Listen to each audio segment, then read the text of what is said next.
En las colinas verdes de Jezreel, bajo el sol ardiente de Israel, vivía un hombre cuyo nombre resonaría a través de los siglos como símbolo de integridad y resistencia.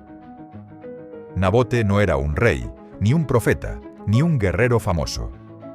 Era simplemente un hombre del pueblo, un viticultor que amaba su tierra con la misma devoción con la que amaba a su Dios. Su viña no era la más grande del reino, ni producía el vino más refinado, pero para él representaba algo mucho más valioso que cualquier tesoro terrenal. Era la herencia de sus antepasados, el legado de generaciones que habían trabajado esa tierra con sus propias manos, regándola con su sudor y cultivándola con sus esperanzas.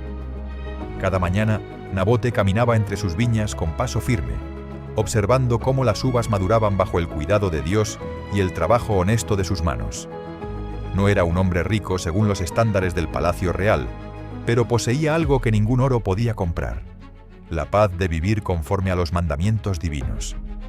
En aquella época, la tierra en Israel no era simplemente una propiedad comercial que se podía vender al mejor postor.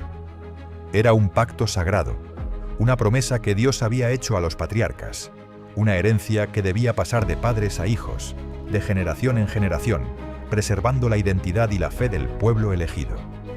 La ley de Moisés era clara al respecto, como un río cristalino que no admite turbulencias ni desviaciones. Según las Sagradas Escrituras, que gobernaban la vida de Israel, cada familia tenía derecho a mantener su herencia territorial para siempre. Esta no era una simple convención social o una tradición pasajera, sino un mandamiento divino grabado en el corazón mismo de la identidad israelita. Dios había distribuido la tierra entre las tribus con un propósito eterno, y romper ese pacto significaba desafiar no solo las leyes humanas, sino la voluntad misma del Todopoderoso. Nabote vivía en una época turbulenta, donde la fe de Israel se tambalea peligrosamente al borde del abismo. El rey Acab, quien gobernaba el reino del norte, había llevado a la nación por caminos oscuros que sus antepasados jamás habrían imaginado. Influenciado por su esposa fenicia Jezabel, Acab había introducido la adoración a Baal, permitiendo que altares paganos profanaran la tierra que Dios había santificado. Los profetas del Señor eran perseguidos, silenciados o asesinados, mientras que los falsos profetas de Jezabel comían en la mesa real, disfrutando de lujos y privilegios que deberían haber pertenecido a los siervos del Dios verdadero. En medio de esta decadencia espiritual y moral, Nabote representaba un faro de esperanza, un recordatorio viviente de que aún existían hombres fieles en Israel. Mientras muchos habían doblado sus rodillas ante Baal, buscando favores del palacio o temiendo la ira de la reina, Nabote mantenía su lealtad inquebrantable a Jehová. No se trataba de obstinación ni de orgullo, sino de una convicción profunda que había sido forjada en el fuego de la fe auténtica. Para él, abandonar su herencia habría sido como abandonar su propia alma, renegar de sus antepasados y traicionar el pacto que Dios había establecido con su pueblo. La viña de Nabote se encontraba estratégicamente ubicada junto al palacio de verano del rey Acab en Jezreel. Era una posición privilegiada desde el punto de vista geográfico, con suelos fértiles y abundante agua, ideal para cultivar las mejores uvas del reino. Pero esta proximidad al poder, que para muchos habría sido una bendición y una oportunidad de ascenso social, se convertiría en la maldición más terrible que Nabote podría haber imaginado. Porque cuando los poderosos fijan sus ojos codiciosos en lo que no les pertenece, ninguna ley humana parece suficiente para detenerlos, y la justicia se convierte en un juguete en manos de quienes controlan el trono. Nabote no buscaba conflictos ni confrontaciones. No era un revolucionario ni un agitador político. Era simplemente un hombre que quería vivir en paz, cultivar su tierra, honrar a sus ancestros y servir a su Dios con integridad. Cada vid que plantaba era una oración viviente. Cada racimo de uvas que cosechaba era un testimonio de fidelidad. En sus manos curtidas por el trabajo honesto se escondía una fortaleza espiritual que superaba la de muchos guerreros, porque su valor no provenía de las armas ni de la fuerza física, sino de una convicción inquebrantable en la justicia divina. La vida de Nabote transcurría en la simplicidad del campo, lejos de las intrigas palaciegas y las maquinaciones políticas que envenenaban el corazón del reino. Despertaba con el canto del gallo, trabajaba bajo el sol implacable y se retiraba al anochecer sabiendo que había cumplido con su deber ante Dios y ante su familia. No ambicionaba riquezas ni poder, no envidiaba los lujos de la corte real, no soñaba con vestir púrpura ni sentarse en tronos. Su único deseo era preservar la herencia que había recibido y transmitirla intacta a sus hijos, manteniendo vivo el legado de fe y obediencia que definía a su linaje. Pero la paz de Nabote estaba a punto de ser destrozada por las fuerzas más oscuras del reino. Sin saberlo, su pequeña viña se había convertido en objeto de deseo para alguien que no estaba acostumbrado a escuchar la palabra no.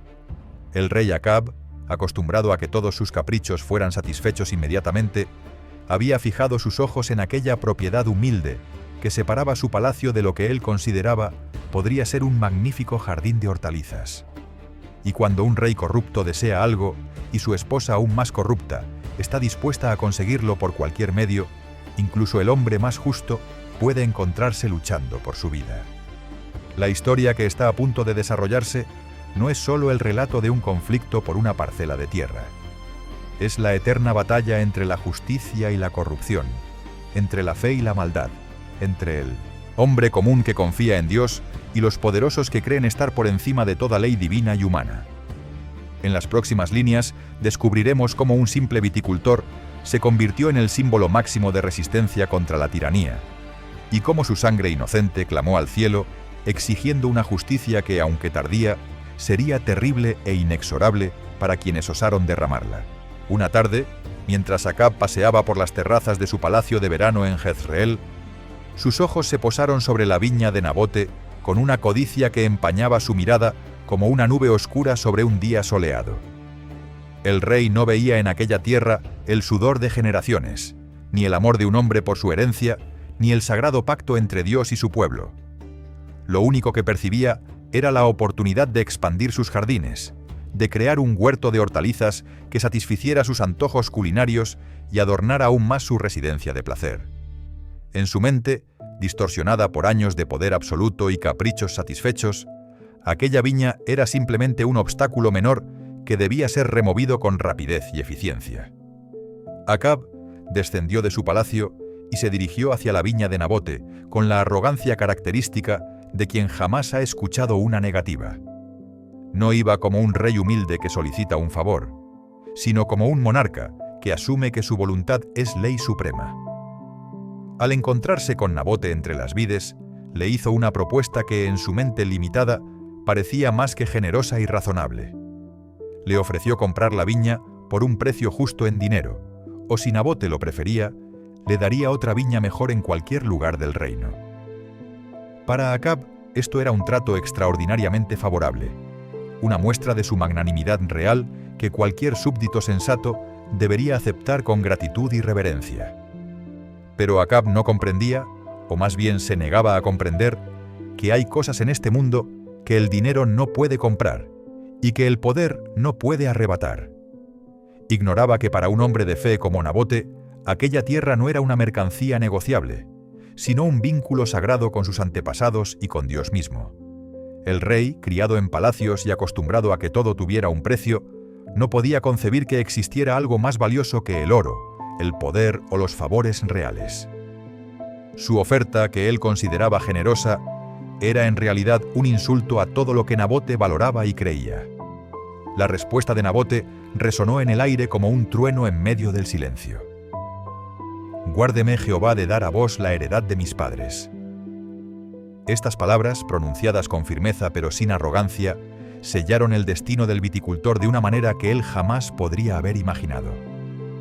No era una respuesta irrespetuosa ni rebelde, sino la declaración de un principio inquebrantable. Nabote no estaba desafiando al rey por orgullo o terquedad, sino obedeciendo una ley superior, un mandamiento divino que estaba por encima de cualquier decreto real. En su negativa, había una dignidad que contrastaba dramáticamente con la petulancia del monarca. Acab regresó a su palacio sumido en una depresión infantil que revelaba la verdadera naturaleza de su carácter. Lejos de reflexionar sobre la legitimidad de la negativa de Nabote o de respetar las leyes que él mismo, como rey de Israel, debería proteger, se tiró en su cama como un niño malcriado al que le han negado un dulce. Se volvió hacia la pared, se negó a comer y se sumergió en un estado de melancolía patética que habría sido cómica si no hubiera tenido consecuencias tan trágicas. Aquí estaba el rey de Israel, el hombre más poderoso del reino del norte, comportándose como un crío despechado porque un simple campesino se había atrevido a decirle que no. La escena del rey tirado en su cama, negándose a comer con el rostro vuelto hacia la pared, es una imagen poderosa de la corrupción moral que había infectado el trono de Israel. Acab no estaba triste porque hubiera cometido una injusticia o porque hubiera intentado violar las leyes de Dios. Estaba deprimido porque su voluntad caprichosa había sido frustrada. Su dolor no era el dolor de un alma arrepentida, sino el resentimiento de un tirano acostumbrado a la obediencia ciega. En su mente retorcida, él era la víctima, y Nabote era el villano que se atrevía a contradecir los deseos del ungido de Jehová, aunque él mismo había abandonado los caminos de Jehová hacía mucho tiempo. Esta reacción del rey Acab nos revela una verdad profunda sobre la naturaleza del poder corrupto. Cuando los gobernantes pierden de vista su responsabilidad ante Dios y ante su pueblo, cuando comienzan a ver sus cargos como fuentes de privilegio personal en lugar de obligaciones sagradas, se convierten en tiranos caprichosos que miden la justicia según sus propios deseos. Acab había olvidado que incluso los reyes de Israel estaban sujetos a la ley de Dios, que su autoridad no era absoluta, y que había límites que ningún mortal debería cruzar, sin importar cuán alto fuera su trono o cuán ornamentada su corona. La depresión de Acab no era solo una rabieta temporal, sino un síntoma de una enfermedad espiritual más profunda que carcomía su alma. Habiendo abandonado a Jehová para seguir a los Baales de su esposa fenicia, había perdido la brújula moral que debería guiar a cualquier líder. Sin los principios divinos que lo anclaran a la verdad y la justicia, Acab flotaba a la deriva en un océano de caprichos y deseos egoístas. Su tristeza por no obtener la viña de Nabote era tan absurda como si un hombre llorara porque no puede robar el tesoro de su vecino, pero en la mente distorsionada del rey, él tenía todo el derecho de estar ofendido. El contraste entre Acab y Nabote no podría ser más marcado ni más instructivo para todos nosotros que observamos esta historia milenaria. Por un lado teníamos al rey, con todo el poder del reino a su disposición, con palacios y riquezas, con ejércitos y siervos, y sin embargo era espiritualmente pobre, moralmente débil y emocionalmente infantil. Por otro lado, estaba Nabote, un hombre simple con una pequeña viña, pero con una riqueza interior que ningún tesoro terrenal podía igualar. Tenía principios, tenía fe, tenía integridad, y estaba dispuesto a defender estos valores incluso ante el hombre más poderoso del reino. La escena de Acab tirado en su cama, sumido en su autocompasión, estaba a punto de atraer la atención de alguien mucho más peligroso que él mismo. Jezabel, la reina fenicia que había traído la adoración a Baal a Israel, que había asesinado a los profetas de Jehová, que había convertido el palacio real en un nido de intrigas y maldades, estaba a punto de entrar en escena. Y cuando Jezabel descubriera por qué su marido estaba tan deprimido, cuando se enterara de que un simple viticultor se había atrevido a negar un deseo del rey, pondría en marcha una maquinaria de destrucción tan diabólica, tan retorcida y tan malvada, que haría que el capricho infantil de Acab pareciera una inocente travesura en comparación con el horror que estaba por venir. Jezabel entró en la habitación del rey con el paso firme y decidido de quien está acostumbrada a manejar las riendas del poder. Al ver a su esposo tirado en la cama, con el rostro hacia la pared, negándose a comer como un niño caprichoso, sintió una mezcla de desprecio y determinación. Esta mujer, hija del rey de Sidón, criada en la corte fenicia, donde los monarcas ejercían un poder absoluto e incuestionable, no podía comprender ni tolerar que su marido, el rey de Israel, se dejara vencer por las negativas de un simple campesino. Para ella, la autoridad real no conocía límites ni restricciones, y cualquier obstáculo debía ser eliminado sin contemplaciones ni escrúpulos morales. «¿Por qué está tan decaído vuestro espíritu, y no coméis?», preguntó Jezabel con una voz que mezclaba preocupación fingida con curiosidad genuina. Acab, en su debilidad, le relató toda la historia. Cómo había ofrecido a Nabote un precio justo por su viña o incluso una mejor viña a cambio, y cómo el obstinado viticultor se había negado rotundamente, invocando la heredad de sus padres como excusa. Al escuchar esto, los ojos de Jezabel se encendieron con una chispa peligrosa, una combinación de indignación y cálculo frío que presagiaba el desastre que estaba por desatar sobre el inocente Nabote y su familia. La respuesta de Jezabel fue tan arrogante como reveladora de su carácter despótico. ¿No eres tú ahora rey sobre Israel? Levántate, come y alégrate. Yo te daré la viña de Nabote de Jezreel. En estas palabras aparentemente simples se escondía toda una filosofía de poder corrupto y tiranía desmedida. Para Jezabel, ser rey significaba tener poder absoluto sobre la vida, la muerte y las propiedades de todos los súbditos. La idea de que existieran leyes divinas o principios morales que limitaran el poder real le resultaba completamente ajena. En su cosmovisión pagana, los dioses servían a los reyes, no al revés, y las leyes existían solo mientras convenían a los intereses del palacio. Jezabel se puso manos a la obra con la eficiencia fría de quien ha ejecutado este tipo de planes malvados en múltiples ocasiones. Escribió cartas en nombre del rey Acab, utilizando su sello real para darles autoridad oficial. Este detalle es crucial. Acab no tuvo el valor de ejecutar él mismo el plan malvado, pero tampoco tuvo la integridad de oponerse. Su silencio cómplice lo hacía tan culpable como su esposa activa en la conspiración. Las cartas fueron enviadas a los ancianos y nobles de Jezreel, los hombres que supuestamente debían ser los guardianes de la justicia y la ley en la ciudad, pero que estaban a punto de demostrar que su lealtad al palacio superaba su compromiso con la verdad. El contenido de las cartas era diabólico en su simplicidad y efectividad. Jezabel ordenó que se proclamara un ayuno público, una medida que normalmente se convocaba cuando la nación enfrentaba alguna calamidad o pecado grave que requería arrepentimiento colectivo. Bajo el pretexto de buscar el favor divino, se crearía el escenario perfecto para la destrucción de Nabote. Se le ordenaría sentarse en un lugar prominente durante esta asamblea solemne, poniéndolo en el centro de atención pública. Y allí, ante toda la ciudad reunida, dos testigos falsos, hombres perversos sin escrúpulos ni conciencia, se levantarían para acusarlo de un crimen que jamás había cometido.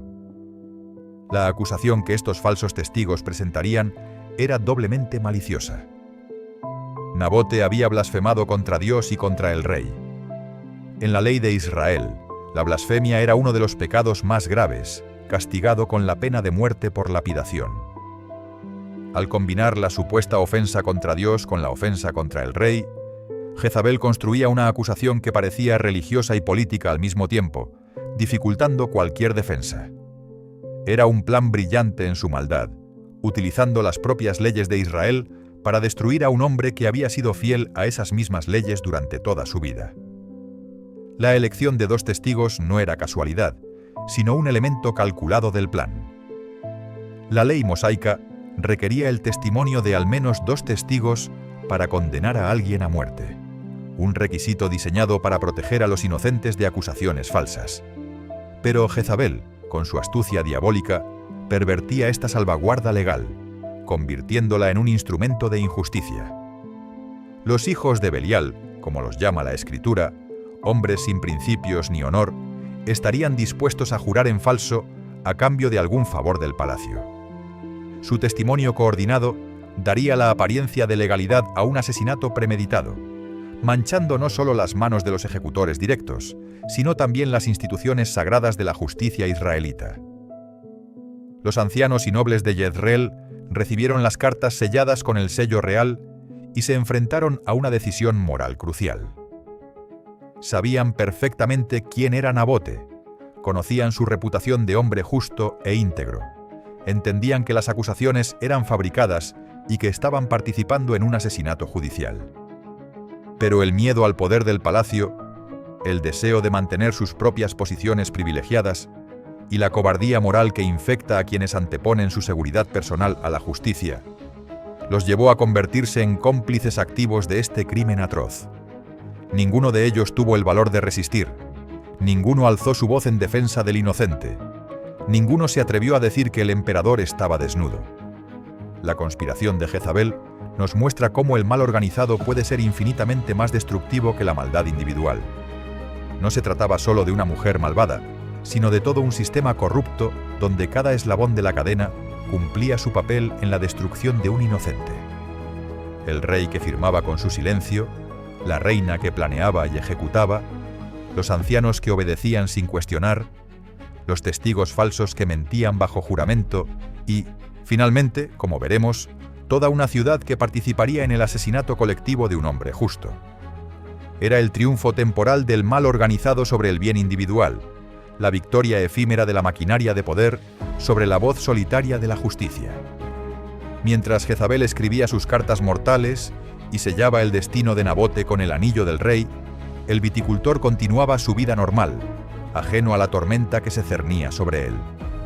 Seguía trabajando en su viña, cuidando sus uvas, orando a su Dios, sin saber que su nombre ya estaba siendo susurrado en los círculos del poder como el de un hombre condenado. La injusticia se gestaba en la oscuridad de las cámaras reales, mientras la luz del sol brillaba inocentemente sobre las colinas de Jezreel, donde un hombre justo estaba a punto de convertirse en mártir de su propia integridad y testigo eterno contra la corrupción de los poderosos. El día señalado llegó con una solemnidad engañosa que ocultaba la tragedia que estaba a punto de desarrollarse. Los ancianos y nobles de Jezreel convocaron el ayuno público según las instrucciones recibidas del palacio, y el pueblo se reunió sin comprender la verdadera naturaleza de aquella asamblea. La atmósfera estaba cargada de una falsa piedad, de una religiosidad hipócrita que utilizaba los símbolos sagrados de Israel para cometer el pecado más atroz. Se ayunaba supuestamente para buscar el rostro de Dios, cuando en realidad se preparaba el escenario para derramar sangre inocente, profanando así no solo la justicia humana, sino también ofendiendo gravemente al Dios de Israel. Nabote fue convocado y sentado en un lugar prominente entre el pueblo, como si fuera un hombre de honor que merecía especial atención. El viticultor, sin sospechar nada, ocupó su lugar con la dignidad tranquila del hombre de conciencia limpia. Miraba a su alrededor viendo rostros conocidos, ancianos a quienes había respetado toda su vida, vecinos con quienes había compartido cosechas y alegrías, líderes comunitarios que habían ejercido justicia en el pasado. Jamás imaginó que estas mismas personas estaban a punto de convertirse en sus ejecutores, que los pilares de la comunidad estaban podridos hasta la médula por la corrupción del palacio. De pronto, dos hombres se levantaron entre la multitud. Eran los testigos falsos, los hijos de Belial, personas de reputación dudosa, pero dispuestas a jurar cualquier mentira por el precio adecuado. Sus voces resonaron en el silencio expectante de la asamblea, lanzando acusaciones terribles contra Nabote. Nabote ha blasfemado contra Dios y contra el rey. Las palabras cayeron como piedras sobre la congregación reunida, creando ondas de shock y horror artificial. Era la acusación más grave que se podía hacer contra un israelita, un crimen que atacaba simultáneamente los fundamentos religiosos y políticos de la nación, y que no admitía otra sentencia más que la muerte. Nabote escuchó las acusaciones con incredulidad y horror crecientes. Sus ojos se movían rápidamente entre los rostros de quienes lo conocían, buscando, aunque fuera una señal de duda, un gesto de escepticismo, una voz que se levantara en su defensa. Pero encontró solo silencio cómplice, miradas que se desviaban avergonzadas, y una conformidad colectiva que era más aterradora que la misma acusación falsa. Intentó defenderse, proclamar su inocencia, apelar a su reputación de toda una vida, pero sus palabras se perdían en el murmullo creciente de una multitud que había decidido su destino antes de que el juicio comenzara. Los ancianos, siguiendo el guión que les había sido dictado desde el palacio, pronunciaron rápidamente su veredicto. No hubo investigación seria. No se buscaron otros testigos. No se examinaron las evidencias. No se permitió una defensa adecuada. La farsa judicial se desarrolló con una eficiencia que revelaba cuán cuidadosamente había sido orquestada. La sentencia era inevitable. Nabote sería llevado fuera de la ciudad y apedreado hasta la muerte, conforme a la ley que prescribía ese castigo para los blasfemos. La ironía era brutal. La ley de Dios estaba siendo utilizada para asesinar a un hombre que la había obedecido fielmente, mientras que los verdaderos transgresores se sentaban cómodamente en sus tronos. Nabote fue arrastrado fuera de las murallas de la ciudad, hacia el lugar tradicional de ejecución donde los condenados encontraban su fin. Cada paso que daba estaba cargado de una agonía que no era solo física, sino profundamente espiritual. No le aterrorizaba tanto la muerte que se aproximaba como la monstruosa injusticia de todo el proceso. Había confiado en las instituciones de Israel, en la integridad de sus líderes, en la protección que las leyes de Dios supuestamente ofrecían a los justos. Y ahora descubría, con horror, que todo el sistema estaba corrompido, que la justicia era solo una palabra vacía cuando chocaba contra los intereses del poder. La multitud se reunió en el lugar de la ejecución, portando las piedras que se convertirían en instrumentos de muerte. Según la ley, los testigos debían arrojar las primeras piedras, un requisito diseñado para hacer que los acusadores pensaran dos veces antes de presentar testimonios falsos. Pero estos hombres no tenían conciencia que los detuviera y lanzaron sus piedras con entusiasmo, iniciando una cascada de violencia que pronto involucró a toda la comunidad. Una por una, las piedras volaban hacia Nabote, golpeando su cuerpo, quebrando sus huesos, derramando su sangre sobre la tierra que él tanto amaba. Nabote cayó bajo el peso de aquella avalancha de piedras, su cuerpo siendo destrozado por la violencia colectiva de un pueblo que había perdido su brújula moral. Pero incluso en su agonía mantuvo su integridad. No maldijo a Dios como falsamente se le había acusado. No negó su fe para salvar su vida. No ofreció sobornos ni suplicó misericordia a quienes no tenían ninguna. Murió como había vivido, fiel a sus principios, leal a su Dios y firme en su convicción de que había elegido el camino correcto, aunque ese camino terminara en muerte prematura. Su sangre se derramaba sobre las piedras de Jezreel, pero su espíritu permanecía inquebrantable. La ejecución no se detuvo con Nabote. Las instrucciones de Jezabel habían sido claras. Toda la familia debía ser eliminada. Los hijos de Nabote, inocentes de cualquier crimen, fueron también apedreados hasta la muerte. Esta brutalidad adicional tenía un propósito siniestro. Según la ley israelita, si un hombre moría sin herederos, su propiedad podía ser confiscada por la corona. Jezabel no solo quería la muerte de Nabote, sino también asegurarse de que no quedara ningún heredero legítimo que pudiera reclamar la viña. Era un cálculo frío y malvado que convertía el asesinato judicial en un genocidio familiar, borrando todo un linaje del mapa de Israel. Cuando las últimas piedras cayeron y los cuerpos destrozados de Nabote y sus hijos yacían inmóviles sobre la tierra ensangrentada, un mensajero corrió rápidamente hacia el palacio para informar a Jezabel que su plan había sido ejecutado a la perfección. La reina recibió la noticia con satisfacción fría, sin el menor rastro de remordimiento o duda. Se dirigió entonces a la habitación de Acab, quien todavía se revolcaba en su autocompasión, y le anunció con voz triunfal: «Levántate y toma posesión de la viña de Nabote de Jezreel, el cual no te la quiso dar por dinero, porque Nabote no vive, sino que está muerto». Era la declaración de victoria de quien cree haber triunfado completamente sobre la justicia y sobre Dios mismo. Acab se levantó de su cama con renovado ánimo, toda su depresión anterior evaporada ante la noticia de que finalmente tendría la viña que tanto había deseado.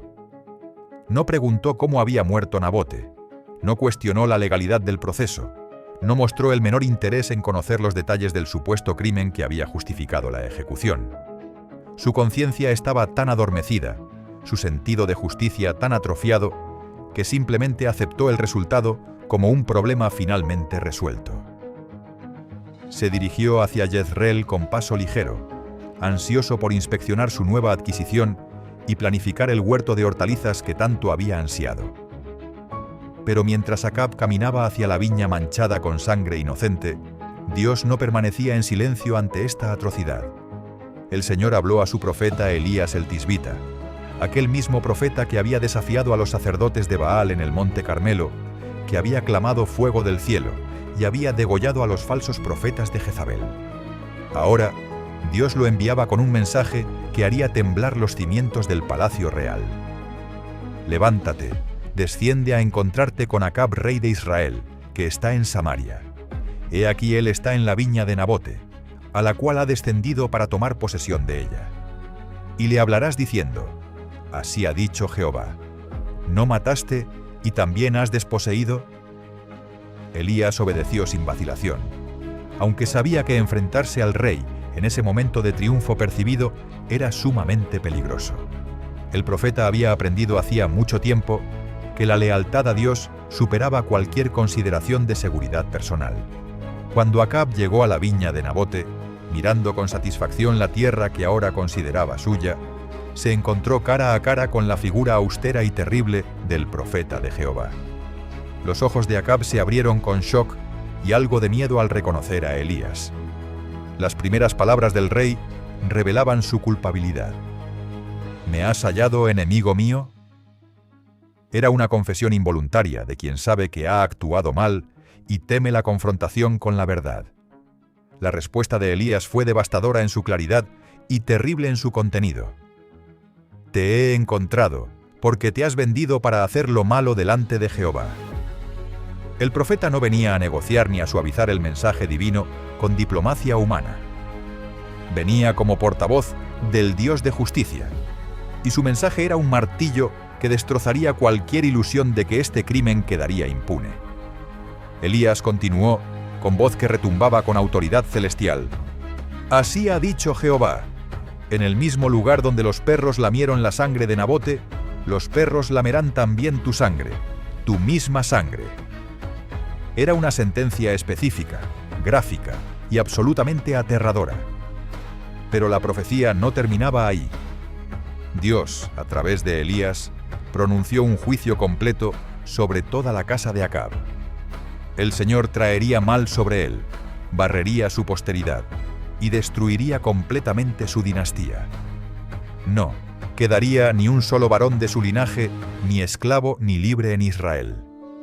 La casa de Acab sería como la casa de Jeroboam, hijo de Nabat, y como la casa de Baasa, hijo de Ahías, dinastías anteriores que habían sido completamente eliminadas por sus pecados.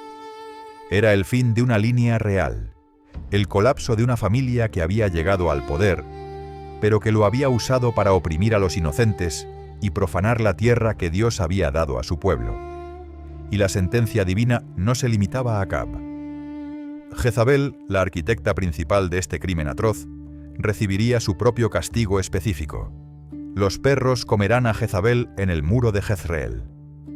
Era una muerte ignominiosa, sin honor ni sepultura digna, el destino más temido para cualquier persona en aquella cultura. Sus restos serían esparcidos y profanados, su memoria manchada para siempre. Y en cuanto a los hijos de Acab, tanto los que murieran en la ciudad como los que murieran en el campo, serían devorados por perros y aves de rapiña. No habría honor en su muerte, no habría descendencia que perpetuara su memoria, no habría legado más que el recuerdo de su maldad. El texto bíblico añade un comentario editorial devastador. A la verdad, ninguno fue como Acab, que se vendió para hacer lo malo ante los ojos de Jehová, porque Jezabel su mujer lo incitaba. Era una evaluación final de un reinado marcado por la corrupción, la idolatría y el asesinato. Acab no había sido simplemente un rey imperfecto o un monarca que cometió errores de juicio. Era la personificación misma de la maldad entronizada, un hombre que había vendido su alma y la de su nación por satisfacer sus caprichos personales y los deseos idolátricos de su esposa pagana. Sorprendentemente, cuando Acab escuchó estas palabras terribles, algo se removió en lo profundo de su conciencia adormecida. rasgó sus vestidos, vistió cilicio sobre su carne, ayunó y durmió con el cilicio puesto, andando humillado.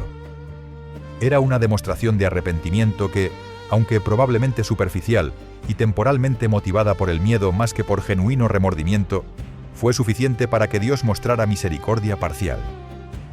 El Señor habló nuevamente a Elías: ¿No has visto cómo Acab se ha humillado delante de mí? Por cuanto se ha humillado delante de mí, no traeré el mal en sus días. En los días de su hijo traeré el mal sobre su casa. Esta misericordia divina, sin embargo, no era un perdón completo ni una anulación de la justicia. El castigo sería pospuesto pero no cancelado. Acab moriría en batalla poco tiempo después, herido por una flecha al azar que penetró entre las junturas de su armadura. Su sangre corrió por el carro de guerra, y cuando fue lavado en el estanque de Samaria, los perros lamieron su sangre exactamente como Elías había profetizado. Era el cumplimiento literal de la palabra divina, una demostración de que Dios ve, Dios escucha y Dios actúa para vindicar a los inocentes, aunque su justicia pueda parecer tardía según nuestros cálculos humanos. Jezabel vivió algunos años más después de la muerte de Acab, pero su destino final fue aún más terrible. Cuando Jehú fue ungido rey con el mandato de destruir la casa de Acab, fue directamente a Jezreel donde Jezabel residía. La reina, en un último acto de desafío y vanidad, se pintó los ojos y adornó su cabeza, mirando por la ventana cuando Jehú llegaba. Pero el nuevo rey ordenó a los eunucos que la arrojaran por la ventana, y cuando lo hicieron, su sangre salpicó la pared y los caballos la pisotearon.